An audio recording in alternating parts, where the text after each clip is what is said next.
The Diablo 4 community has been in turmoil since the Andariel barrage build was sent to the trash. But from the trash emerged something amazing. The Victimize barrage build. It speedruns tier 85s, dominates the horde, and deals billions upon billions of damage. And pit pushing, well, tier 100 plus is no problem either. Hey, that's pretty good. It's obviously not a cringeborn build, but at the same time, at least it's not a cringeborn build, and it's pretty good still. But what makes it amazing is not how strong it is, but it's instead how fun the build is.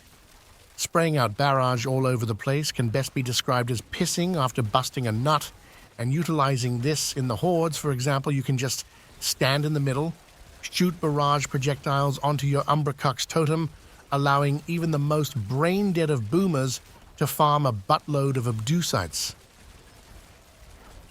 So, are you hooked yet? Yeah, I think so. Let's talk about how the build works, so you know how to copy-paste and start blasting. For starters, it's all about Victimize Baby. Every time you get a lucky hit, you in turn have a chance to bust out a Victimize. This Victimize damage then scales via vulnerable damage along with generic damage multipliers. We can also turn it into a non-physical skill of our choosing, and I went with Poison, as it has just massive amounts of lovely synergies. Shooting poison projectiles also looks cool as hell. When it comes to the skills, I'm going full out on the speed here. Dash and Shadow Step brings a bunch of mobility, and Poison Trap along with Smoke Grenade grants both damage and drops a totem from the Umbracux sword that we can in turn use to ricochet out barrages from for massive amounts of damage. Using Poison Imbuement also has two additional benefits, one being that it has a massive lucky hit, way higher than Barrage has, and the other being that it can reset itself.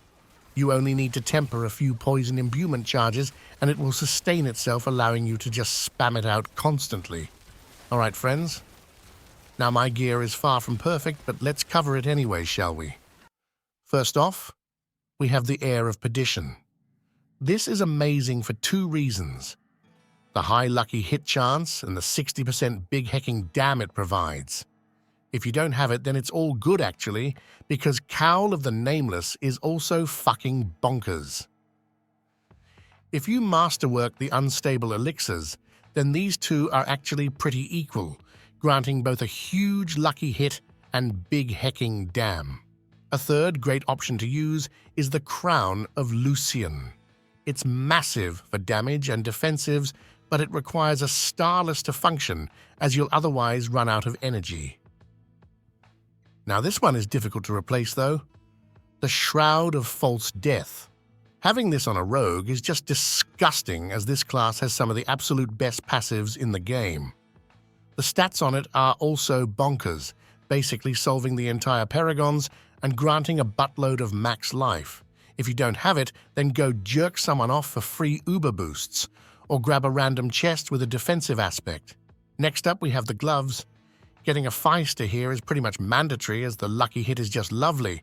Ideally, you would get a GA on the attack speed and lucky hit, but we can't catch them all, can we? But just for reference, watch what happens to my lucky hit if we remove it. Yeah, pretty important. We then have the Pantaloonies. By far, the most important here is that you temper second wind ranks. Having 7 ranks allows you to get a barrier for your full health, which is easy peasy, as Barrage also spends a fair amount of energy. I'm currently using 6 ranks and a barrier generation gem in the footage, as I'm currently running without a rune for hordes, but you'll find the best pit setup in the planner that I recommend. Other than that though, the Noxious Ice aspect is the name of the game for huge amounts of damage. If you have any issues with surviving, then the Umbrous aspect also works, and you would then grab a bunch of ranks in Dark Shrouds to survive. But I'm an immortal god already, so why would I use it? The main defensives you have in this build is a buttload of max life, which you then double with a full max life barrier. On the sneakers, we rock the Concussive Strikes aspect for Big Dam and focus on getting a bunch of movement speed. To get that resistance cap sorted, I'm combining an all-res roll here with Starless, which has 2 all-resistance rolls, and for armor, One roll on the pantaloonies is decent enough, especially if it's a GA roll. For the weapon, start stacking up that vuln damage, baby. We're also getting barrage cast twice to 100%. I got lucky here and I'm only missing a few percent. We're also using conceited on the two-hander for big dam, as we'll always have a barrier up. For the other weapons, you want the retribution aspect, and you'll knock enemies down using poison trap for this aspect to work. You can also stun enemies by popping a potion and get the benefit that way, and temper on chance to stun somewhere. Just make sure that you save a tempering slot for chance to freeze, because that's massively important to use the frigid finesse bonus. You'll otherwise lose half of your damage. For the other weapon, we use the Umbracux. This is to ricochet our barrage projectiles. It's also good for the energy regen. And why is that? Well, shit. Our only energy regen is innovation. As long as you have innovation ranks and a totem that you can blast with barrage projectiles, you cannot run out of energy even without Starless. Remove the Umbracux and Starless, though, and you run out of energy when shooting enemies on range. As amulet, we're rocking just a typical old rogue amulet.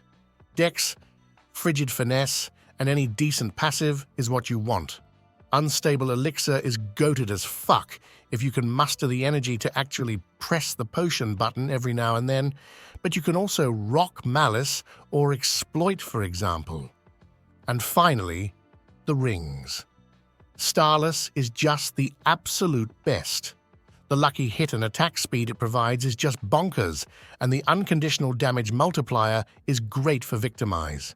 For the other one, you'll look for just about any decent ring, where you slap on the high-velocity aspect to start piercing your enemies. Yummers. Well, damn, that's the gear and aspects. And what specialization and runes are we using? For specialization, we rock the preparation bonus to reset our non-ultimate cooldowns, and the way we trigger it is by using the Petrify rune along with spamming cooldowns, which we do like crazy when we rock Poison Imbuement. We also want to run an ultimate as to rock the No Witnesses node, and you'll sort out the maximum damage by slapping on one diamond gem in your dagger. And for final rune, you can use whatever the fuck you want. I'm using Vortex combined with crowd controlling. This allows me to pull in enemies pretty much every elite pack, as we've got humongous amounts of crowd control. But you can also use Max Life or Dark Shrouds if you need defensives. It's all up to you, my lovely viewer. Okay, let's check out the mercenaries now. Here I'm using Subo because he's the fucking man, granting us wall hack and lucky hit. The cannibal baddie is also a lovely one, as she grants us a bunch of attack speed that we want. Alright friends, it's finally skill tree a fucking clock.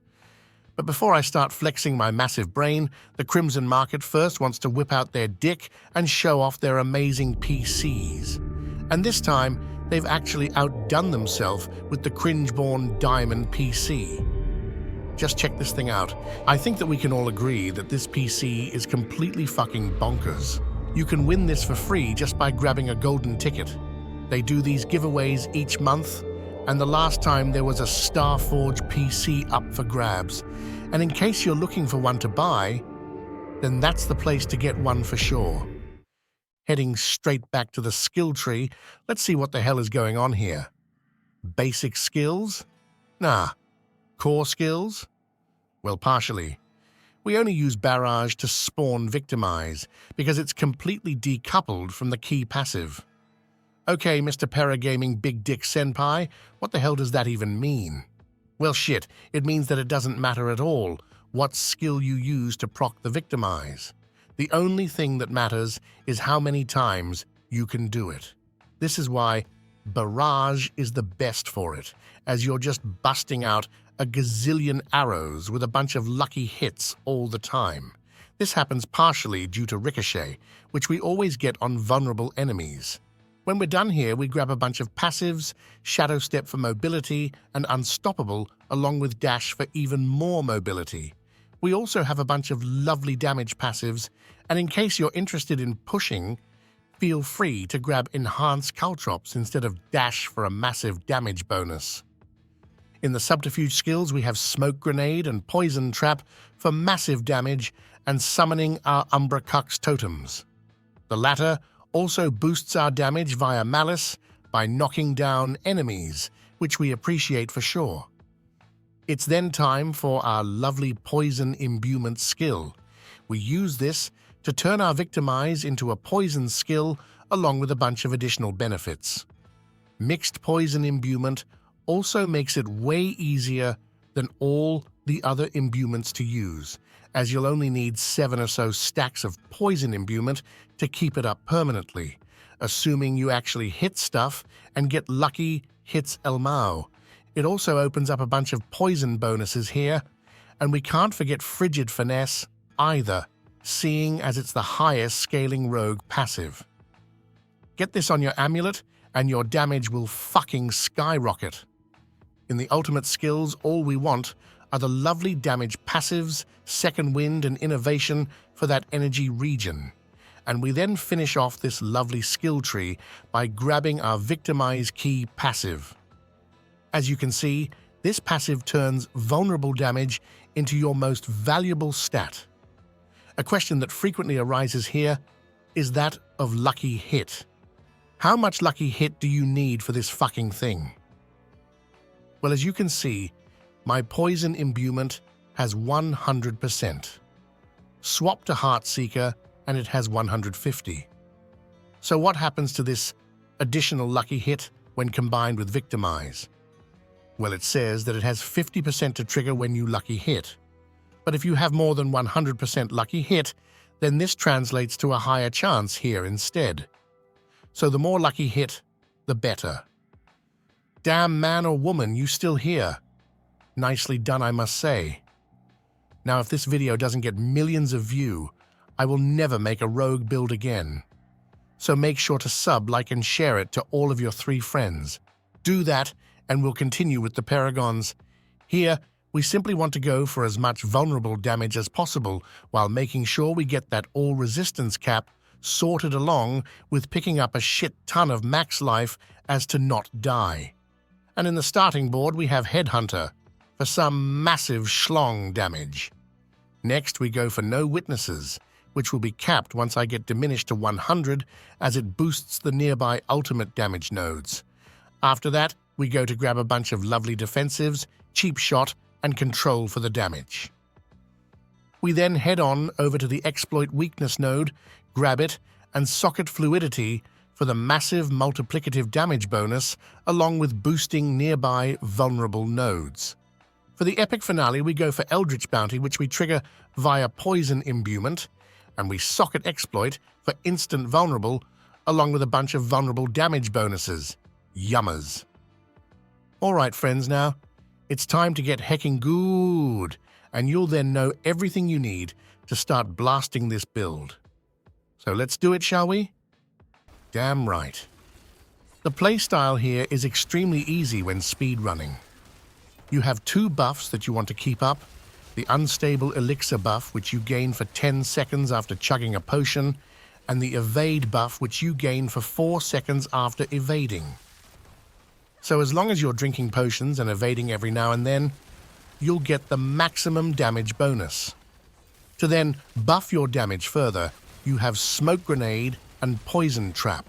You want to dump these onto your enemies to summon an Umbra Cuck's totem. It's important that you have one of them right on top of your enemies to deal maximum damage, along with standing as close as possible, as this will allow the maximum number of projectiles to penetrate your enemies. So you basically walk up to your enemies, drop a Smoke Grenade and Poison Trap, and blow them the fuck up. Poison Imbuement should in turn be spammable, as you'll also trigger your runes when you use up your cooldowns. All of your remaining skills are all about mobility. Dash is used to become fast as fuckboy, and you have Shadow Step mainly for unstoppable, but also for mobility and flying over walls and shit. Alright friends, that's all for this one. Go have some goddamn fun with this build, and I'll see you in the next one. Subscribe gaming right fucking now, or I will shove assortment of rusted carpentry tools up your tight rectum. Oh yeah. Watch this fucking video to the right or left as well. Hee hee